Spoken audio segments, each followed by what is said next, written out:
Dalawa lang, mamili ka. Ikaw ay bobo o ikaw ay tiwali. Bobo dahil minimum bobo ka at hindi ka karapat-dapat sa PNP, dapat masiba ka na sapagkat at makulong pa sapagkat hindi mo alam ang pinanggagawa ng bata mo na inirekomenda mo sa PDEC, bobo. Or tiwali, alam mo na itong bata mo ay gumago ng kalokohan at kinukonsinti mo. Mamili ka lang, dalawa lang. Bobo o tiwali ka? Wala akong mapili, Your Honor, kundi bobo na lang. So kung wala mapili, tanga. Colonel Ibanez, huwag na tayo maglukuhan dito. Itong bata mo na isang sarhento, mababa ang rango kung tutuusin. Wala siyang kakayahan on his own to possess that huge amount of shabu on his own. Meron at meron siyang kasabwat. At yung kasabwat niya, hindi pwedeng katulad niyang dilis. Ang mga kasabwat nito, mga lapu-lapu, pating at balyena. Do you follow? Nakuha mo yung logic? Yes, Your Honor. So, sino po yung mga tinatawag kong pating at balyena? Wala po akong personal knowledge, Your Honor. Sa palagay mo, sir? Wala po akong alam, Your Honor. Oh, paano walang alam? Bata mo ito, di ba? Kayo sa tinatawag na Oplan Ninja. Wala po akong personal knowledge, Your Honor. Wala kang personal knowledge. Wala po. So, Your Honor, if I may, i-rephrase natin yung question mo. sige po. Ibanez, Yes, Your Honor. kernel ka na ha? Yes, Your Honor. Maniniwala ka ba na itong sarhinto lamang ay kayang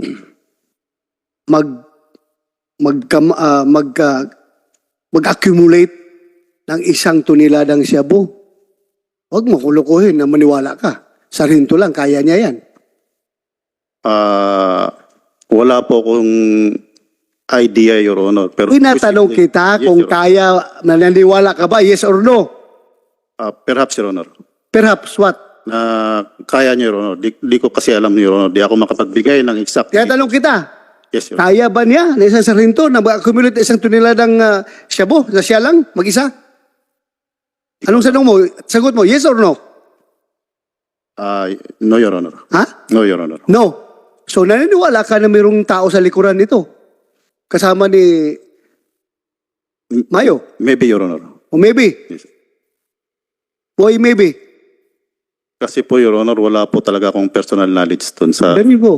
Okay, sir. Wala. Nagmamaang-maangan po siya dito sa atin ngayon. Niloloko niya po itong committee na ito.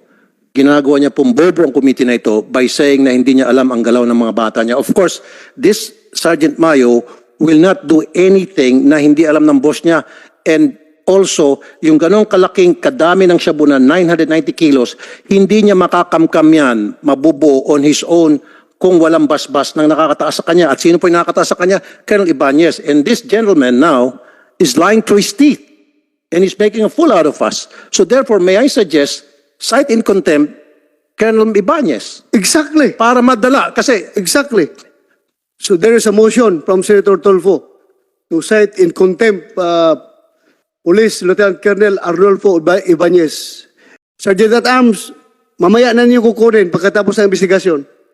Dito lang muna. He stays here, then afterwards, kulong niyo sa baba. From Senator Robin Hood Padilla to cite in contempt Police Master Sergeant Rodolfo Mayo. Is there any objection? Hearing none, the motion is approved. now, kahuli lang sa'yo in possession of drugs and then dapat nakaposas ka na. Tinanggalan ka ng posas, pinag-uniforme ka at meron kang nahuli na may mga baril, di ba? Wala nga lang drugs, kailang mga baril ang nahulihan. Nahuli doon sa may Pasig ba to? Is that Pasig? Illegitimate operation sinasabi mo? I invoke my right to remain. Kasi sabi mo lang legitimate operation. O sige, legitimate operation. So, bakit, Mr. Chair, siya yung nahuli, pinusasan, tinanggalan posas, pinauniforme, and then, nung mahuli yung may mga baril, na inoperate, sabi niya, legitimate operation, siya pa ang nagbasa ng Miranda rights. Doon sa na-operate nila, legitimate operation. Ikaw yung nagbasa ng Miranda rights, tama? Yes, Your Honor. Oh. So, bakit ka dapat ikaw ang binasahan ng Miranda rights at ikaw ang pinusasan? Ang nangyari, ikaw ang nagposas at nagbasa pa ng Miranda rights sa kasama mo. Kasi kaya nga, inoperate mo yung legitimate operation, ginamit ka para mahuli yung mga kasamahan mo. Di ba? Memorize mo ba yung Miranda rights?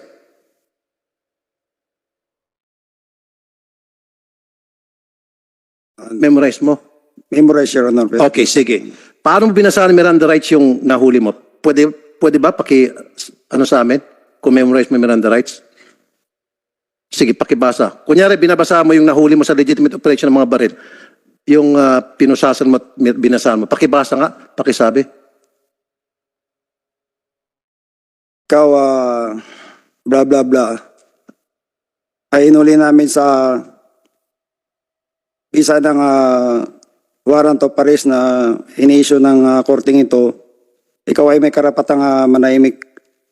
Ano man ang iyong sasabihin na maaaring gamitin sa'yo sa korte. Hindi ko nakakabisado yun ba, sir? Hindi mo kabisado. Naging sarhento ka, hindi mo nakabisado. Dapat kabisado mo yung Miranda rights. Very basic yun. But anyway, sabi mo, ikaw blah, blah, blah. Fill in the blank. Sino yung blah, blah, blah na yun? Pwede mo malaman? Juden Francisco, sir. Judith Francisco. Okay. Now, yung boss mo si Colonel Ibanez, tama? Yes, sir. Okay. Yung pagrenta mo ng apartment na sabi mo, hindi mo na maalala kung kailan ka nagrenta doon o kailan ka nag-sign ng kontrata. Alam ba ni Colonel Ibanez na ikaw ay may lending company? Hindi ko po lang alam, sir. Hindi mo alam. Your Hindi ko Honor, alam kung alam niya, sir. if I may, tanungin natin si Ibanez. Dito kasi Dito pala. Alam mo, Ibanez, mayroong lending company yung bata mo, yung batang sarado mo. Alam mo ba na may lending company? Honestly, Your Honor, ang alam ko is matagal nang sarado yung lending niya.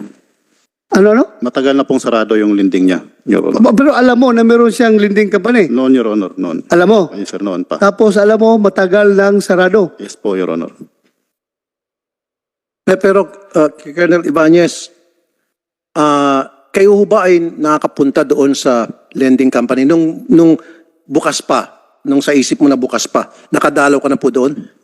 Honestly, Your Honor, hindi ko alam yung address nung lending kwan niya. Ang previous na alam ko is yung sa Tayuman, Your Honor.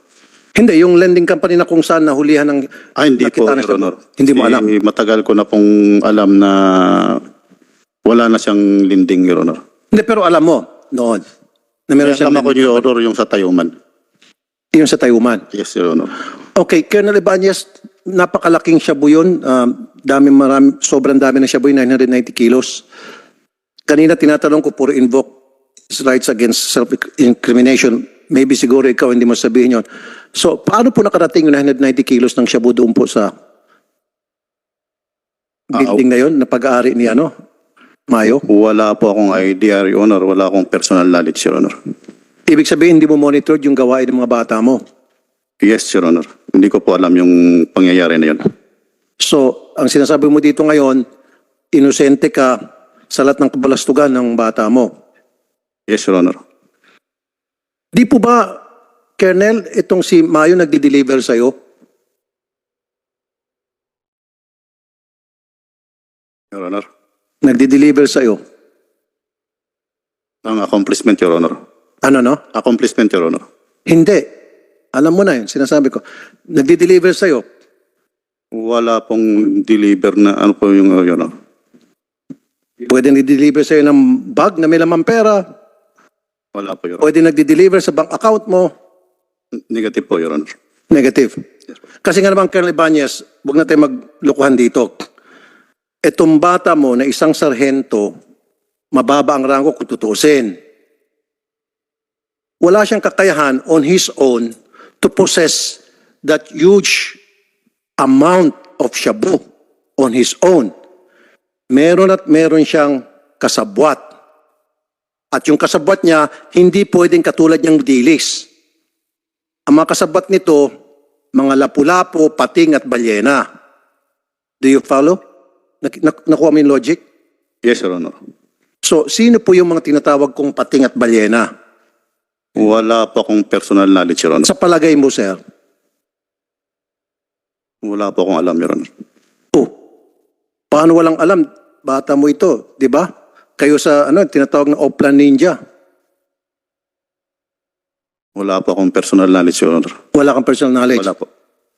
So, Your Honor, if I may, i-rephrase natin yung question mo. sige po. Ibanez, Yes, Your Honor. kernel ka na ha? Yes, Your Honor. Maniniwala ka ba na itong sarhinto lamang ay kayang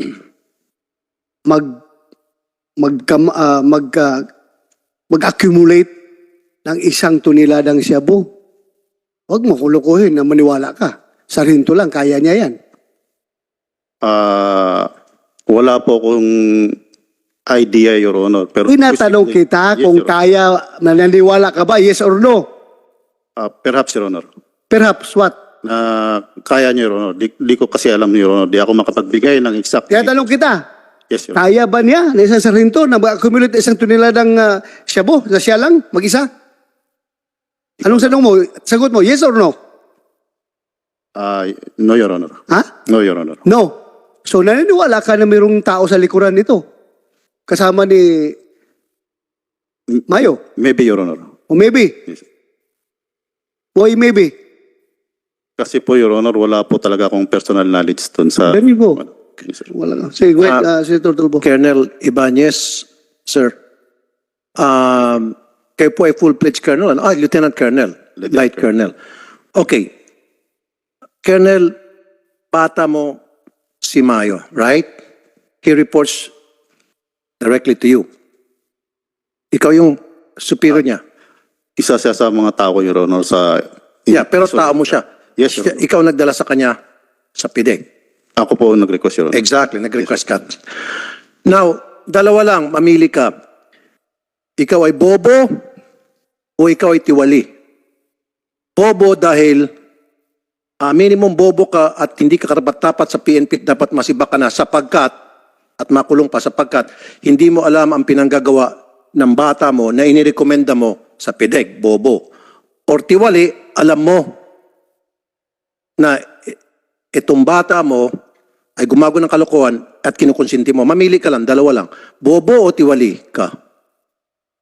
Wala akong mapili, Your Honor, kundi bobo na lang. So kung wala mapili, tanga. Hindi nga, sir. Honestly, I'm serious. This is no longer a joke. Because kung kayo po, kasi hindi ka abot sa colonel. My father was a colonel. And I admit, matalinong tatay ko. At lahat ng colonel para sa akin matatalino. Hindi nyo maabot yung ganong rango, colonel, kung kayo ay bobo. So, this time, baka nagbububuhan lang kayo para makalusot kayo sa pagiging tiwali. So sabi mo, hindi ka bobo, hindi ka tiwali, tanga ka kasi hindi mo kayang sagutin po, sir, yung napaka-simple question. I think, Your Honor, wala tayong mapipiga na rito. Your Honor, alam mo, ilang may hearings na tayo, itong si Mayo is very uncooperative. Refuse to cooperate with this committee at ayaw magsabi ng totoo. I think it is better if somebody would cite him, would move for the citing in contempt of this Sergeant Mayo. Pero nakakulong na siya, Your Honor. Ganito nga, kakulong siya ngayon, di ba? Oh. I-cite natin siya in contempt before this committee, then huwag na tayo makipag-agawan ng physical custody sa kanya doon sa, kasi may kaso na yan siya, hawak na siya ng BGMP. So ngayon, kung mayroon tayong contempt order laban sa kanya, sigurado ako, magagaling yung mga abogado nito. Gagamitin yung mga lapses na nangyayari sa operasyon na ito, makakalabas rin yan. Ang daming pera niyan eh. Ang daming pera niyan, makakalabas yan. So paglabas niyan, imumonitor ng Sergeant at Arms natin, paglabas niya, arestuhin kagad ng Sergeant at Arms at ikulong dito sa Senado dahil existing pa yung kanyang contempt order. So I think that's the best way to do this. Okay, Your Honor. Makalabas na yan. Pwede ba ako mag-suggest? Yes, go ahead. You How make about the decision motion. i-cite natin in contempt si Colonel Ibanez? Yeah, you can do it. We can do it. Kasi Do that. plain and simple, Your Honor, siya mismo nagsabi from his own mouth na siya yung nag-refer kay Ibanez sa PIDEG. So therefore, lahat ng galaw ng bata niya, alam niya. And he must, and he should know. Alam niya. At yet, nagmamaang-maangan po siya dito sa atin ngayon, niloloko niya po itong committee na ito, ginagawa niya pong bobo ang committee na ito by saying na hindi niya alam ang galaw ng mga bata niya. Of course, this Sergeant Mayo will not do anything na hindi alam ng boss niya. And also, yung ganong kalaking kadami ng shabu na 990 kilos, hindi niya makakamkam yan, mabubuo on his own kung walang basbas nang nakakataas sa kanya. At sino po yung nakakataas sa kanya? Colonel Ibanez. And this gentleman now is lying through his teeth and he's making a fool out of us. So therefore, may I suggest, cite in contempt Colonel Ibanez Exactly. para madala. Kasi Exactly. alam mo, Colonel Ibanez at lahat kayong mga pulis na tiwali, I'll give you the dose of your own medicine. Pag yung mga pobreng kababayan natin, mahirap na kababayan, sa tingin nyo, konting salita na nagsisinungaling, kinukulong nyo na agad. Totoo yan, Mr. Chair. I agree. Sa experience ko, I agree. pag meron silang ini-interrogate na sa palagay nila ay involved sa crime na binibintang nila, kahit wala pang ebidensya, agad-agad kinukulong. Sabihin, sinungaling ka, kulong ka, may kasamang batok. Now, how about kung ipakita natin sa malilit nating kababayan na patas tayo dito sa Senado, kung kaya nila magpakulong ng pinaghinalaan ng suspect na nagsisinungaling, kaya din gawin natin yan sa kanila. Yes, but before, Your Honor, before you make the necessary motion, I would like to acknowledge the presence of Senator Jinggoy Estrada. Go ahead, you can make the necessary motion. And I will, Diba, Colonel? yes. Like I said, mataas po ang respeto ko sa mga colonel because my father was a colonel. And I know na hindi pwedeng hindi mo alam yung galawan ng mga bata mo. Kaya mo siya dinala sa PIDEG because he's good. Tama? But you're better. He's good, you're better. Kasi colonel ka, siya ay sarhento. Kasi kung mas magaling siya sa'yo, siya dapat ang colonel, ikaw dapat ang sarhento. Kaya ka naging colonel because you're better than him. So therefore, if you're better than this guy, hindi siya makakalusot sa'yo sa lahat ng mga ginagawa niya. Monitored mo siya. Nasa microscope siya mo. And now you're telling us you don't know.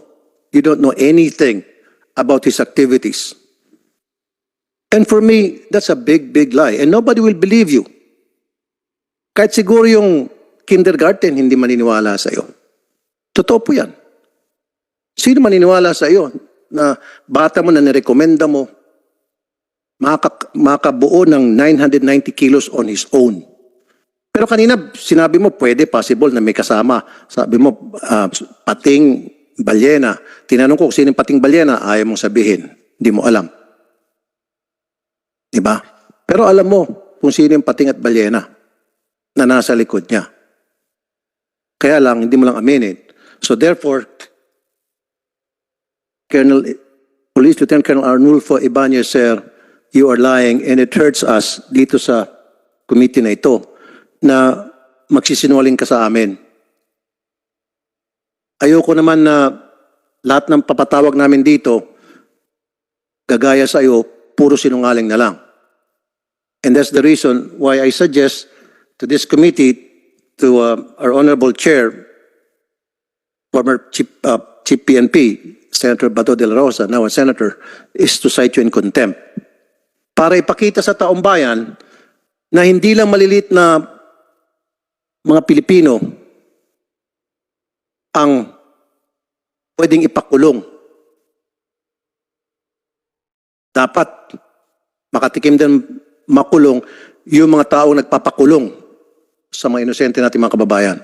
Ilan na pong napakulong nyo, Colonel? Ano ko lang. Matanong ko. Ilan na po yung nahuli nyo sa mga bypass operation? Marami po, Your Honor. Marami. Ilan po doon na naplantahan? Hindi po ako nagpaplanta, Your Honor. Kasi nga po, kaya sobrang dami, Mr. Chair, ng shabu. pwedeng ginagamit yung pamplanta. Saan sila kukuha ng pamplanta, Mr. Chair? Doon, yung sa savings na yon. Planting of evidence. Meron silang gustong ipitin, gusto nilang makulong, ipipitas lang doon sa 90, kukuha lang silang 1 kilo doon, o paplanta doon, planta rito, planta doon. Kaya ako'y naniniwala, Mr. Chair, marami mga nakakulong ngayon sa iba't ibang kulungan natin sa Pilipinas, mga inosente at biktima ng papaplanta. And ito na ebidensya. Ito na ebidensya. Nakaipon sila na pagkarami-raming shabu, ginagamit yung pamplanta recycling. Colonel, isang tanong na lamang po. Ilang taon na po kayo sa serbisyo? 25 years, Your Honor. 25 years. Mahabang panahon na ho kayo sa serbisyo, di ho ba? Yes, Your Honor. So, in that 25 years sa service, don't tell me hindi mo monitored yung gawain ng mga bata mo. Di ba SOP yan na dapat monitor nyo yung galaw ng mga bata ninyo?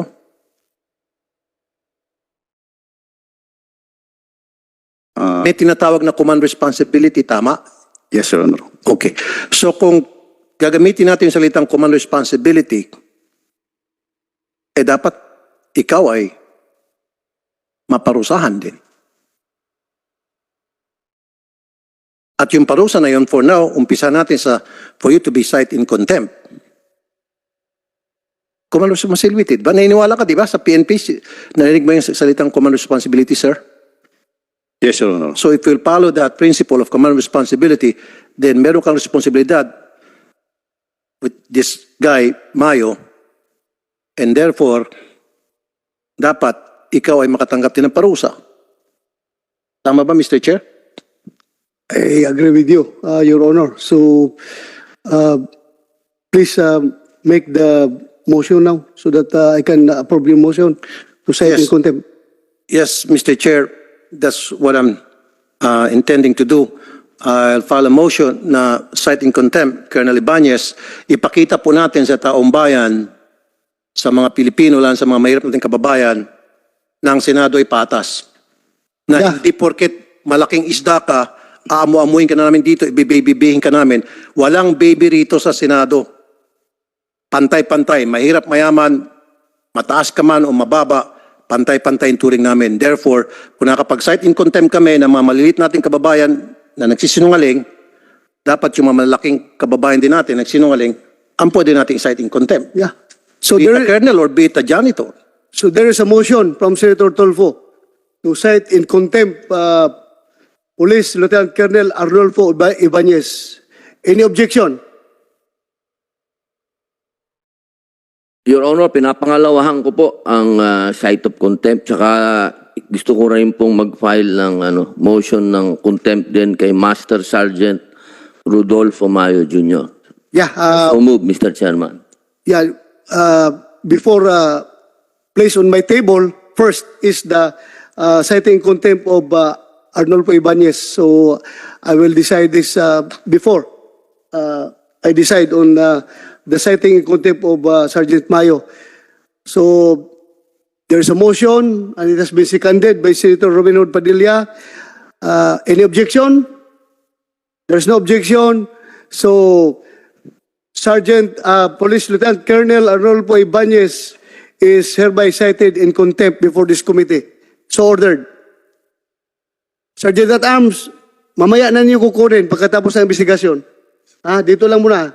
He stays here, then afterwards, kulong niyo sa baba. And there's another motion from Senator Robin Hood Padilla to cite in contempt Police Master Sergeant Rodolfo Mayo. Is there any objection? Hearing none, the motion is approved. Sergeant Rodolfo Mayo is hereby placed in contempt. So ordered. Sergeant at Arms, all you have to do, nakakulong mo ito ngayon, hindi tayo makipag-agawan ng physical custody niya with the BJMP dahil meron siyang kaso. I-monitor lang ninyo, kapag na-dismiss yung kanyang kaso at ito'y napawalang sala dahil due to technicality, alam kong i-exploit yan ng kanyang mga abogado, yung technicality sa kanyang pagka-aristo. Dahil dito nga, lumabas na yung mga kapalpakan ngayon na ginagawa ng PIDIG. Pag ito'y lumabas, coordinate nyo, BJMP, kapag lumabas si Sergeant Mayo, please, huwag ninyong i-release kaagad. You call up General Angkan, our Sergeant at Arms sa Senado, para i-turn over yung custody sa kanya. As far as you are concerned, he is free as a bird. But as far as the Senate is concerned, his contempt order is still in effect. So we will have to take custody, physical custody over Sergeant Mayo.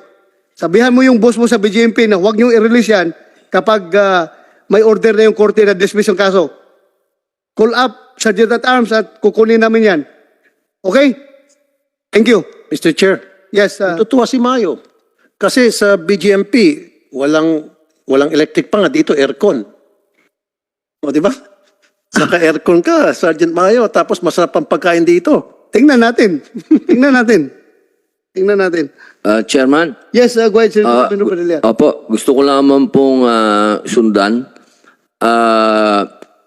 Ginoong Tagapangulo, nais ko pong ipahayag ang aking motion na i-withdraw naman ang contempt citation ko kay Police Captain Jonathan Susongko sapagkat kahapon ay kasama natin siya. Nakita ko yung kanyang hindi naman kooperasyon, kung hindi nakita ko at naramdaman ko na nasa kanya pa rin ang pagiging pulis, Chairman. Maraming salamat po. I so move, Chairman. Thank Mr. you. Chair. Yes, before I act on the motion, Before acting on Senator Jingo Estrada, you have the For floor. acting on the motion of Senator Robin Hood Padilla, may I know if Captain Susongko has already admitted or divulged the name of the informant? Not yet, Your Honor. Kaya nga, I am inclined to advise Senator Robin Hood Padilla that I object, Mr. we will act on his motion later after we ask questions from Susongko. He should, he should- Senator Robin Hood Padilla? He should reveal first the identity of the informant before you act the motion of Senator Robin Hood, because I will object to that. Yes, I agree. I agree. I agree. And Senator Robin Hood Padilla is amenable to that. He agree with that. So, Yeah. He's very much agreeable with your comment, Senator Jingo Estrada. So, as long as he reveals the true identity of the informant, if he does not want to reveal, he must be kept in jail. yes, Susongko, you answered the question of Senator Jingo Estrada so that I can act on the motion of Senator Robin Hood Padilla. If I'm not satisfied, your contempt order stays. Your Honor, as I have told yesterday that regarding dun sa circumstances no ano, Your Honor, I think that the information regarding that is the information, sir, regarding the informant, sir, has already been, I have already told to the good senator, Your Honor, and Oh, may sinabi ka sa akin. Sino ang sinabi mo sa akin? Ano pangalan? wala po, Your Honor. Oh, wala nga. So, walang informant. None, Your Honor. Okay, so walang informant. So, Mr. Inaamin Chair- mo na ngayon na niluloko mo lang kami noon na meron kang kausap pero there's no informant at all. Yes, Your Honor. Senator Jinggoy. I object to the, I'm sorry, I object to the motion of Senator Robin Hood to lift the contempt order against Susongko. Yeah, any comment? If you Senator? cannot reveal the true identity of the informant, you will rot in jail, I'm telling you. Yes, any comment, Senator Rufino Padilla? Are you amenable to that objection? Walang problema. Battle of the bigote ito eh. Hindi pwede maging battle of the bald. Ako lang isa ang bald dito. Sige, go ahead, Senator Rufino. Hindi, ano po, tama lang po siguro yun, Chairman, kung hindi pa po siguro matanggap pa ni Senator Jingo Estrada yung mga sagot ni Captain, pat bilang ako po'y kasama kahapon, at nakita natin, naramdaman natin yung kanyang pagkapulis pa rin. Basta standing lang po yung aking motion hanggang makumbinsi po natin si Senator Jinggoy. Maraming salamat po. Thank you, Senator Robin Padilla, for your understanding. Thank you very much. It is very clear that this committee is one in purpose, one in direction. Ang direction natin dito is to find out the truth. So thank you, Senator Robin Hood Padilla. So there was an objection. The motion was overruled. For the meantime, the motion of Robin Hood Padilla is overruled.